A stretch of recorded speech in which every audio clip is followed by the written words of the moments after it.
Bueno, gracias, gracias Carlos por estar aquí. Gracias a Sexto Piso, no sé de quién fue la idea de publicar a Carlos, si fue previa a José o no, pero bueno, en cualquier caso, gracias por hacer que estos autores estén aquí presentes, no solo en carne, sino en espíritu. Es una primera novela, es una falsa primera novela, porque en realidad no es el primer libro y se nota. Justo hace un segundo estábamos comentando, yo luego hice una visita a Cuba y le pregunté en qué años sucedía la novela, porque muchas de las cosas que él relata me resultaban muy reconocibles de mi viaje, que fue en 2001, 2002. Con el zumbe del viaje, a las 11:30, ya acaba de llegar a esta casa, se oyen como unos golpes en la puerta, abro y veo una tipa inglesa con los pelos así, ¿no? De cara discutido a gritos durante 4 horas, y me dijo, ¿hablas inglés? Y dije, sí. Y dije, ven, traduce. Entonces fui a una habitación donde había un cubano tumbado en la cama y me dice el cubano, dile que quiere una Fender Stratocaster. Y digo, dice que quiere una Fender Stratocaster. Y dice, ¿pero eso qué mierda es? Una guitarra eléctrica. Creo que es una guitarra eléctrica. Dice, dile que si quiere una Fender Stratocaster tendrá que trabajar. Dice que si quieres una Fender. Pero bueno, ok. Bueno, ¿alguna cosa más? No, está todo bien. Estas dos personas se estaban casando 2 días después en La Habana, ¿no? Y yo me fui acá diciendo, realmente están ocurriendo cosas en este lugar, ¿no? Eso que es una escena cómica es en realidad, como todos los que conocéis Cuba un poco bien, o sois de allí, era el termómetro de una situación dramática, ¿no?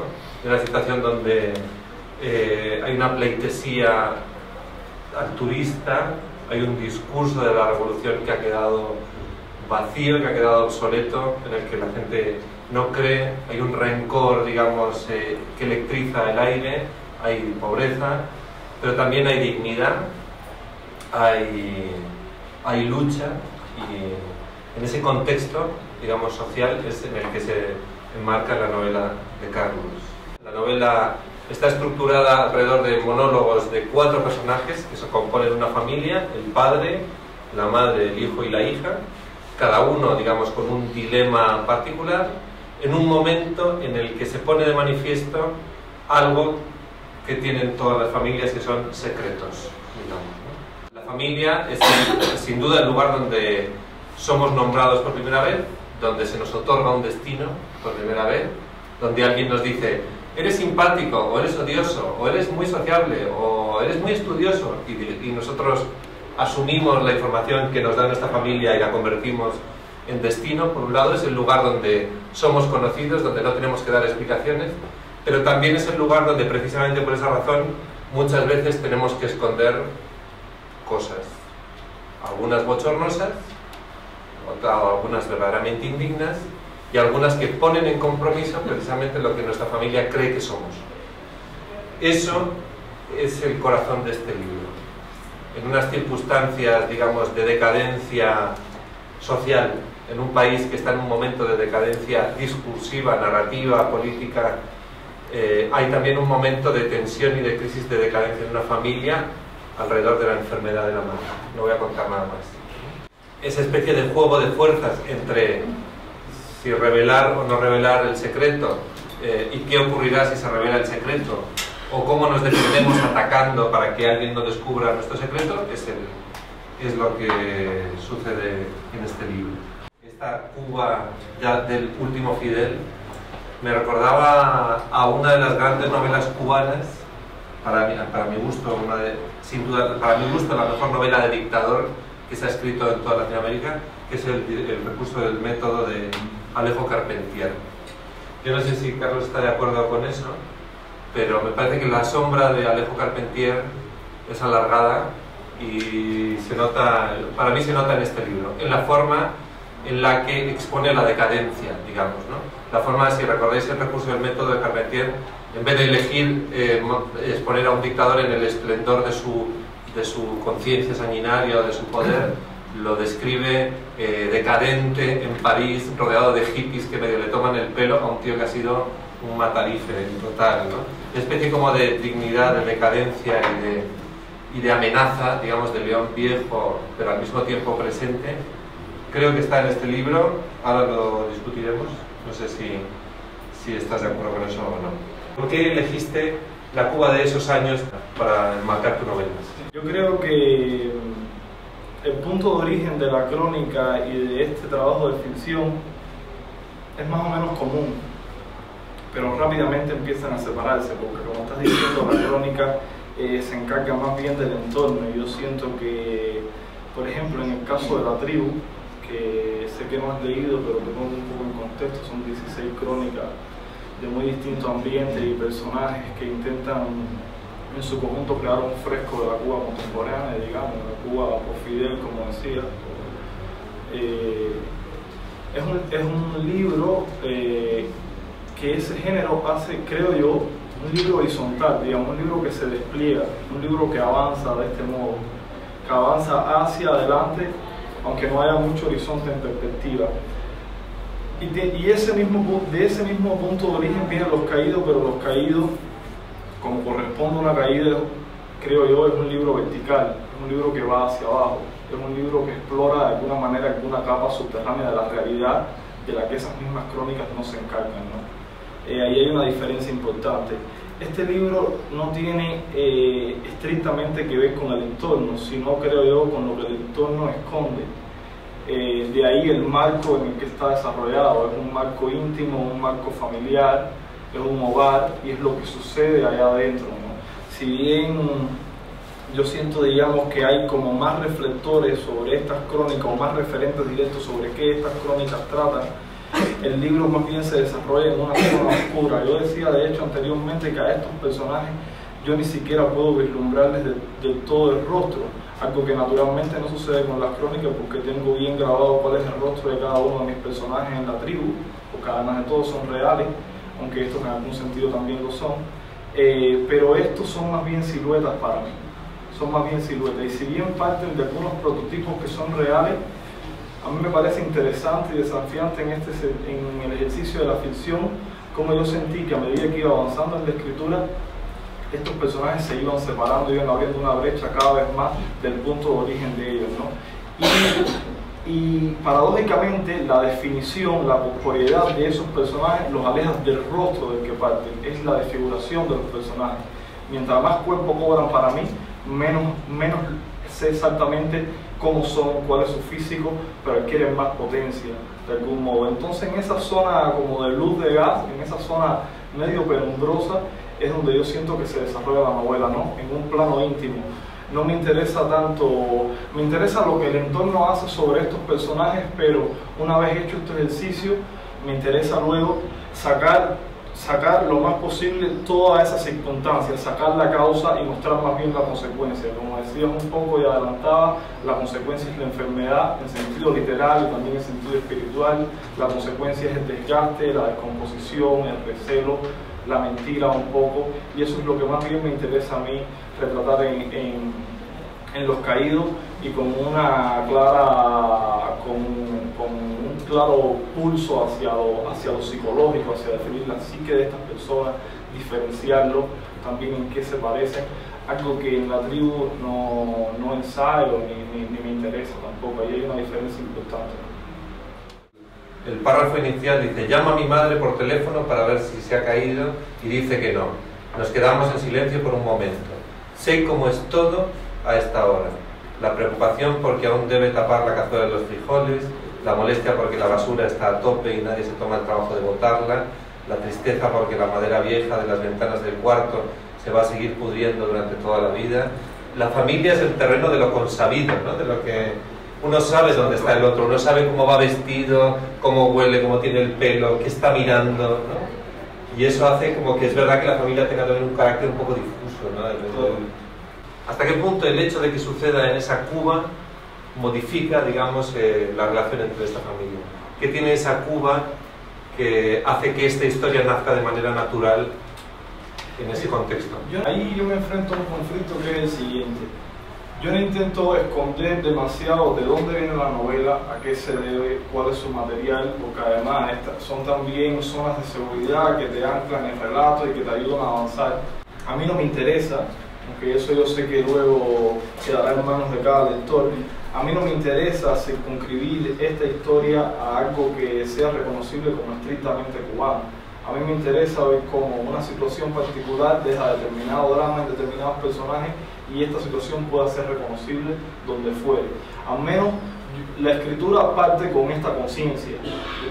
Luego si se logra o no, no me toca a mí decirlo, pero no hay, como te digo, la intención de marcar una tragedia o un drama que solo puede ser dado en las circunstancias cubanas, digamos, ¿no? Porque tampoco hay tal cosa, no habría tal cosa como un drama o una tragedia cuyo resultado final sea solo estrictamente cubano y no se repita por otras causas, por otros factores en otro lugar, pero el saldo sigue siendo el mismo en cualquier parte de conflictos familiares con más hambre, con menos hambre, con más dinero, con menos, pero al menos lo que me interesa a mí como material de ficción y como material narrativo se despega absolutamente de todas esas circunstancias puntuales, ¿no?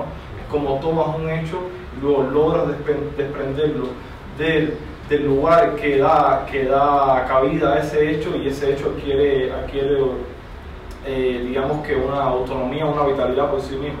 De eso va la ficción a hablar, ¿no? Lo hemos comentado también antes, era, digamos, la experiencia de la pobreza y de la dignidad de la pobreza, digamos, ¿no? Hay una, digamos, en el primer mundo, en Europa en general, donde la pobreza es siempre algo periférico, o periférico incluso aunque ocurra en el centro de la ciudad, ¿no? Siempre tiene un carácter más o menos periférico. Hay algo muy interesante, digamos, cuando esa pobreza entra, digamos, en la estructura normal de la clase media, ¿no? de un país, ¿no?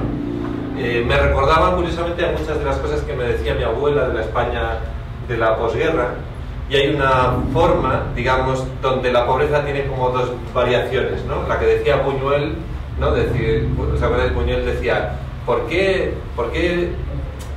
representan a los pobres como gente maravillosa? Lo normal es que sean unos hijos de puta, precisamente porque son pobres, ¿no? Digamos que la pobreza es el lugar donde nace, digamos, también el odio a lo social, a la estructura que oprime, a todas esas cosas, ¿no? Pero por otro lado, no es menos cierto, el otro lado que se describe en este libro y que cualquier país que ha tenido una experiencia de pobreza estructural sabe, que es que la pobreza genera unos estados de dignidad muy particulares, ¿no? Hay una escena de este libro que es un episodio, no revelo gran cosa, la familia come sin mesa durante un largo periodo, digamos, de su historia.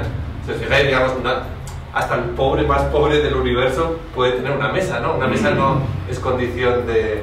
Pero, digamos, hay un ascetismo, digamos, de la pobreza. Casi el padre de la familia elige revolucionariamente comer sin mesa como un gesto simbólico, ¿no? Me gustaría como que hablaras de eso. Creo que es uno de los personajes invisibles del libro, la pobreza...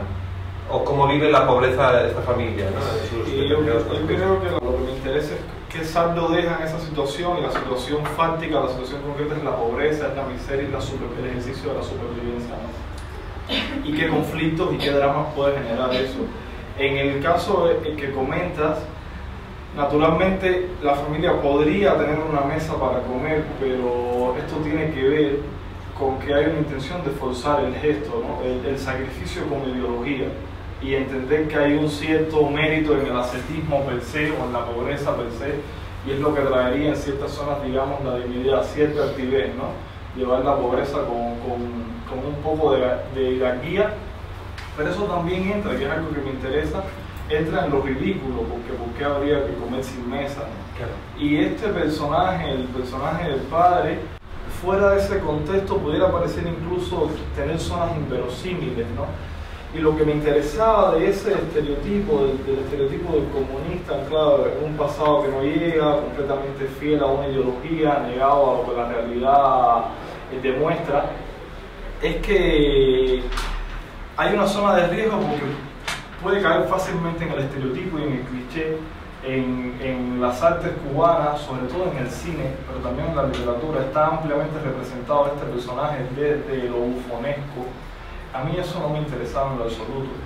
me parecía que justamente por inverosímil y por extraño, era un personaje absolutamente moderno desde lo literario, era un personaje que yo podía explorar su psique, teniendo en cuenta sobre todo que es una zona en la que yo me iba a meter que no tiene absolutamente nada que ver con la persona que yo soy hoy.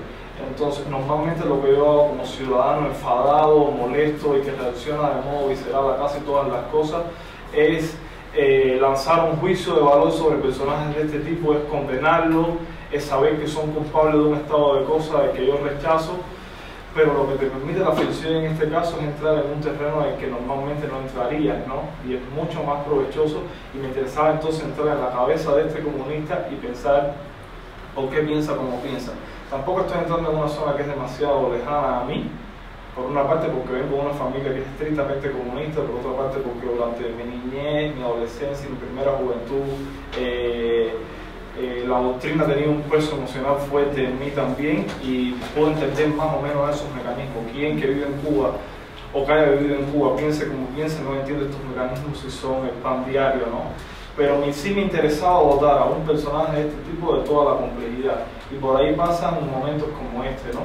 ¿Por qué decide hacer lo que hace? ¿Por qué decide que no haya mesa en la casa en algún momento para comer? ¿Por qué porque confunde o cree que es condición sine qua non de la pobreza, la dignidad y todos estos temas, estos dramas que naturalmente su posición genera conflicto en el resto de los personajes de la familia? A pesar de que uno ve de una manera muy evidente que esta novela está escrita con un pozo de dolor por la propia Cuba muy fuerte, y de que hay un resentimiento detrás, no hay un juicio moral, ni siquiera contra los personajes contra los que de manera natural, ahora que conozco a Carlos, entiendo que él además de resentimiento, un poquito de odio, digamos, ¿no? Sí, y yo creo que esa suspensión moral de Carlos Manuel en este punto, y sobre todo en una primera novela, es particularmente encomiable. Es más o menos inevitable que uno ajuste cuentas con la realidad en la ficción, y él ha tenido el buen gusto de no hacer eso. Eso habla mucho, digamos, de la madurez de Carlos a pesar de su edad como autor. Hace poco estaba en un jurado, colecciono novelas bizarras de jurados donde participo, ¿no? Novelas de gente casi siempre loca y cosas así. Y el otro día en un jurado de un concurso, que no diré, apareció una novela que se lleva el premio de todas las locuras, que se llama Borrasaca de Amor. No creo que esté aquí. De una persona claramente un oligofrénico absoluto, ¿no? Que tiene un gran capítulo inicial que se llama Las lesbianas, metiéndose con las lesbianas que para él son el mal en la tierra, ¿no? Pero está toda la novela llena de gerundios, ¿no? Es un loco peligroso, ¿no? Dice, no sé, en saliendo a la calle y viendo cómo las lesbianas se besan unas a otras. Está así un hombre enloquecido. Se ve que es un hombre muy mayor, y tiene un capítulo que de repente me fascinó el título del capítulo. El título del capítulo es Si hay hambre, no hay amor. Fascinante, ¿no? Dije, bueno, realmente solo alguien que ha tenido hambre es capaz de saber que si hay hambre, no hay amor, ¿no? Y es curioso porque el hambre, y de repente me acordé, preparando como las preguntas para hacerte, de ese título, ¿no? Como incluso desde una manera muy descoyuntada uno puede percibir que alguien ha tenido la experiencia del hambre porque está instaurada ya genéticamente en su conciencia para siempre, ¿no? Basta haber tenido hambre una vez y no haber podido comer para que el hambre esté ahí presente siempre, ¿no? Y el hambre está presente en este libro de una manera absolutamente brutal. Es un personaje más, es el protagonista de la que no voy a desvelarlo, pero de la que para mí es la escena más memorable del libro. Si hay hambre, no hay amor. Al menos a mí me interesan las situaciones mucho más ricas donde hay hambre y hay amor.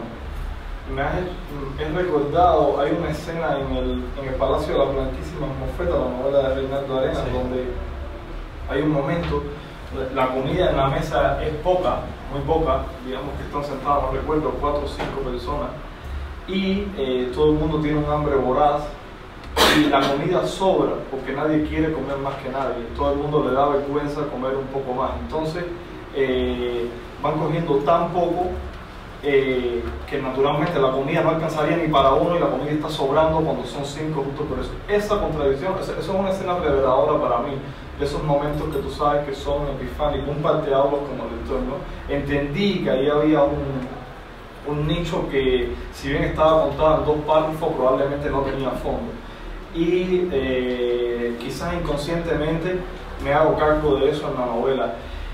En un tono más visible, más evidente y más explícito, la novela se mueve en tesituras donde el amor no aparece, pero yo quiero creer que hay momentos, lugares, situaciones, matices donde eso se deja ver, donde a pesar de todo estos personajes que son enemigos entre ellos un poco, o al menos es esa faceta de lo familiar la que a mí me interesa relatar, también tienen un lado donde al menos recuerdan la ternura, hay un afán porque sentimiento, digamos, más positivo aflore, aunque eso no suceda del todo.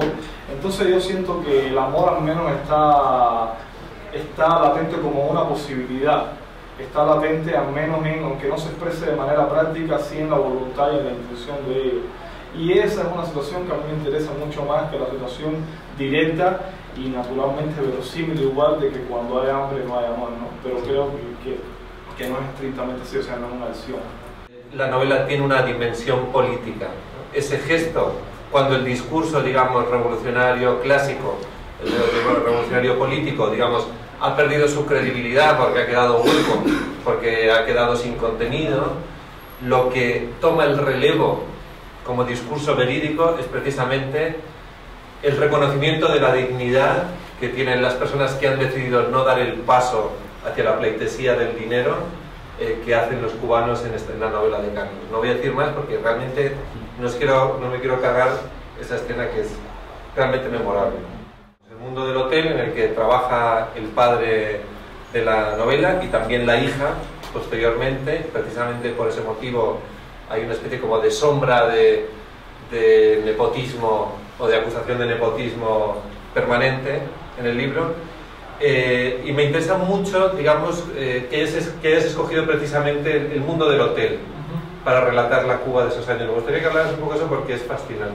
La gente trabaja en los hoteles únicamente para robar y hay un desprecio casi total hacia el extranjero, aunque se muestre toda la cortesía y todas las buenas formas posibles.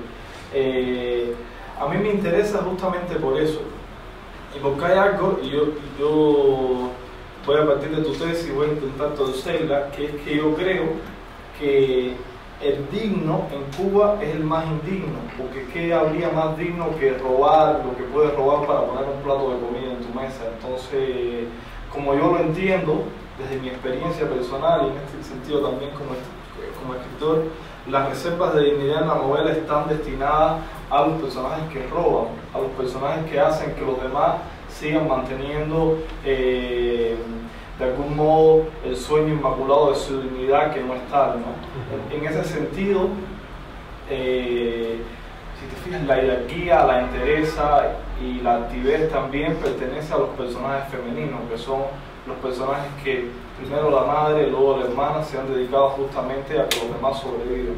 Y los personajes que por lo general peroran, los personajes que tienen como más criterios sobre cosas que no son ellos mismos, que no están dedicados estrictamente a actuar, a resolver, que son el padre y el hijo, son los personajes en ese sentido para mí que menos cuota, como yo lo entiendo, aquí estoy hablando ya como lector, como lector de mí mismo, no hay tal cosa, pero no puedo hacer ese ejercicio. Son los personajes que tendrían menos dignidad para mí, como yo lo veo, está reservado para los ladrones. Yo creo que en ese sentido eso es bastante reconocible en una sociedad como la cubana, o al menos así en mi escala moral, al menos así funcionan las cosas. Me gustaría hablar del mundo militar y de la presencia del mundo militar en la novela, que también es importante, es como una especie de no lugar en un punto, ¿no? Un lugar como el servicio militar es un sitio cerrado, opresivo, un sitio en el que la inmensa mayoría de la gente que está ahí está en contra de su voluntad, pero hay ciertas zonas, y digo esto sin ninguna intención de caer en el panfleto, donde más o menos todo el mundo en Cuba está pasando el servicio militar, incluso los que no están en el ejército. Y entonces eso, lo que provoca eso, por un lado el tedio, por un lado el tedio, más que la opresión. Me interesa, al menos yo recuerdo mucho cuando pasé el servicio militar, las largas horas de aburrimiento a pulso, porque ni siquiera podía a veces llevarme un libro para la posta o lo que sea. Y me interesa ver esa sensación, la sensación del tedio, la sensación del aburrimiento, como una jaula en la que están estos personajes, metidos adentro con la fiera de la enfermedad. Es como que te metan adentro con un felino y te va a despedazar muy probablemente. Entonces lo que me interesa a mí del tedio justamente, y que se expresa mucho en esa unidad militar, es como el marco, es la referencia de estos personajes y como ellos están adentro. Y por más que se muevan, aunque tampoco tienen mucha capacidad de movimiento, siguen estando dentro de esa jaula voluble que no hay modo de zafarse de ella, ¿no? Y además dentro de esa jaula no están solos. Están ellos en una suerte de pelea con todas estas cosas que generan destrucción. Claro. Y eso en el servicio está muy claro. De ahí esto a veces tiene, digamos que salidas como peleas físicas, como las que mencionan, ¿no? Como el hijo se pelea un par de veces y me interesaba describir la rabia de esas peleas que muchas veces, si te fijas, creo yo, no habría ni siquiera una justificación, no hay una humillación desmedida, no hay una afrenta, no hay nada declarado, explícito por lo que habría que pelearse, más que por lo que todo el mundo está generando desde adentro, ¿no? Y hay que descargar de alguna manera en otro. Y esta especie como de banalidad de la violencia, de la arbitrariedad total, ¿no? Y de sentirte como elegido porque sí, ¿no? Como objeto de la violencia, hace que como que suba la temperatura, ¿no? Cargue de temperatura, de energía, de rencor, de malestar, todo el ambiente militar que sea en la novela. Termino con la familia. Me recordaba mucho, hay un poema maravilloso de Jean Genet que comenta Sartre cuando hace el prólogo a todas las obras completas de Genet. Habla de este poema en el que Genet, Jean Genet fue un poeta y dramaturgo francés que fue un niño adoptado por una familia de campesinos no particularmente lúcidos, que bueno, le trataron un poco mal, relativamente mal, y al tiempo que Jean Genet empieza a percibir esta hostilidad a sus padres, percibe también que hay algo en su relación con los objetos de la casa que es distinto a la relación de sus compañeritos en sus casas, ¿no? Y que tiene que ver con la posesión de las cosas, ¿no? Se da cuenta de que hay algo, como que él no es dueño de las cosas que están ahí, ¿no? Entonces agarra un collar de su madre y lo esconde debajo de la almohada. Y hay un momento que toda la familia se revoluciona, empiezan a buscar el collar, que finalmente aparece debajo de la almohada del niño Genet, y la madre adoptiva de Genet le dice: eres un ladrón. El primer poema de Genet se llama Me llamáis ladrón, seré ladrón. Es fascinante, ¿no? Porque realmente la familia es el lugar, digamos, donde uno es enunciado por primera vez. Uno puede tomar esa enunciación que se ha hecho en la familia de manera banal o no, como un destino y asumirlo, o puede pelearse contra él y se generan unas estructuras que todos sabemos que son complejas, aunque la familia sea feliz, ¿no? En esa estructura donde todos tenemos mucha información de quiénes son los demás, irrumpe un elemento que es el secreto, que está presente en todas las familias y que en esta novela tiene un peso específico brutal. Los 4 personajes de este libro tienen un secreto importante que además les pone totalmente en compromiso frente al resto de los miembros de la familia. Revelar o no revelar ese secreto es una decisión a vida o muerte, digamos, en el contexto de su familia.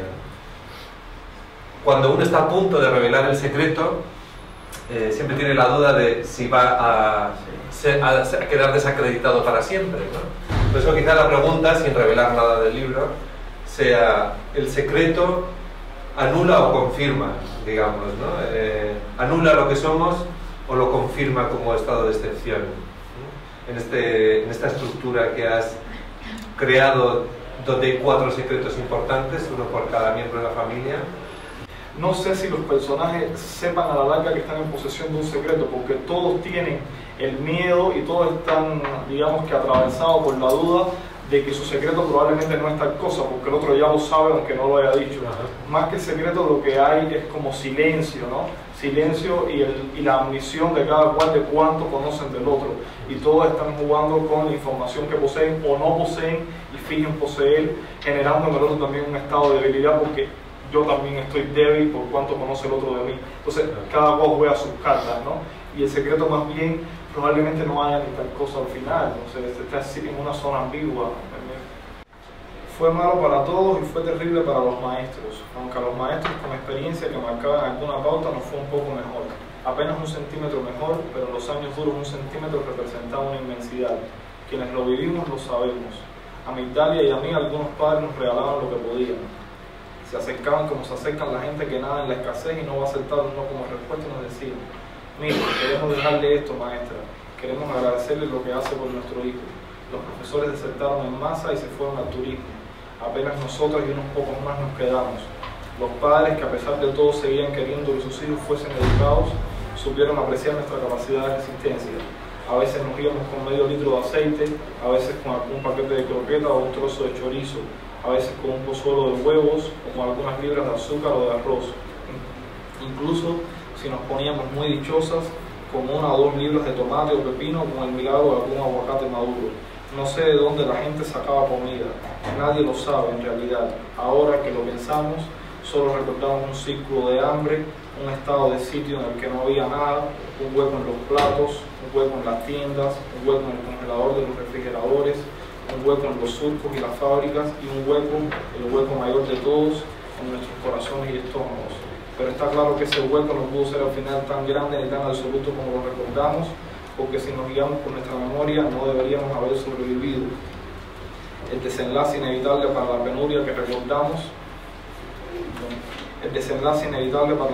recordamos, habría sido una pira maltrecha de cadáveres, carne descompuesta, zumbido de moscas, pero no fue eso lo que sucedió.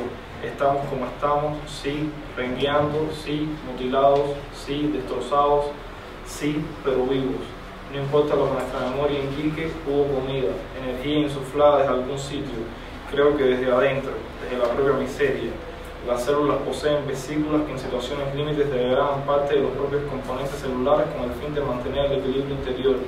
Hay una especie de freno molecular que impide que la autofagia se le escape a las células de las manos y que todo ese proceso de autodestrucción regenerativa se descarrile, y el balance entre la energía que la célula en ayuno consume y la energía que crea a partir de ese consumo se vaya a pique con la aparición de enfermedades y a su vez la derrota del plan de emergencia celular, un fino engranaje optimizado a través de millones de años de evolución.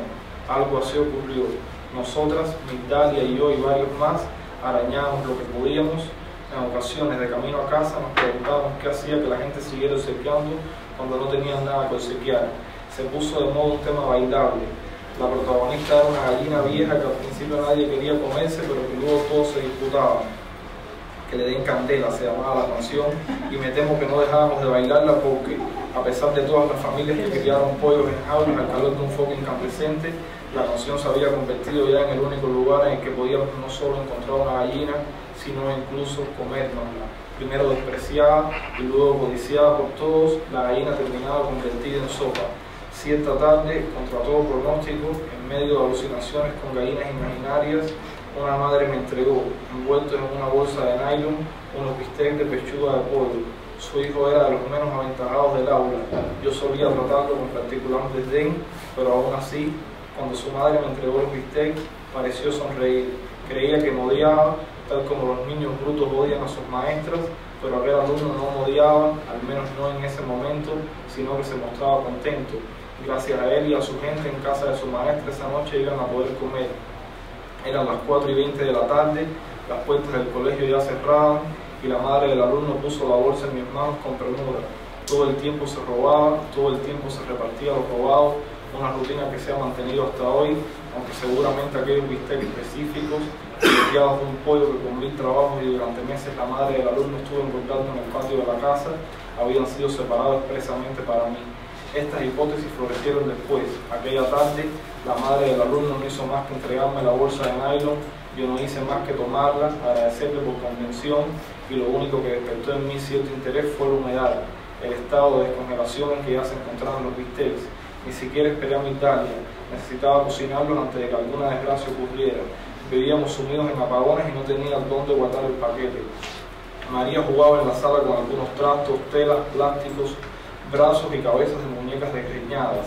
Diego coloreaba un libro de dibujos, pero a lápiz, sin crayolas, de ahí que todos los animales y las plantas del libro fueran grises e idénticos como en un invierno atroz. Mi suegra, aún viva, venía durante el día y los cuidaba. Enseguida me cambié de ropa, me puse un par de chancletas y me amarré a cocinar. Había tinta en las paredes y la casa se caía a pedazos. Tenía que aprovechar la luz del sol. Adobé los bistecs con sal y limón, algo simple. Los limones apenas resumaban. Escogí el arroz a vuelo de pájaro. Los bistecs tenían un color muy tierno. Daba un poco de tristeza comérselos. Usar algo tan bello una sola vez. Ahí lo dejo.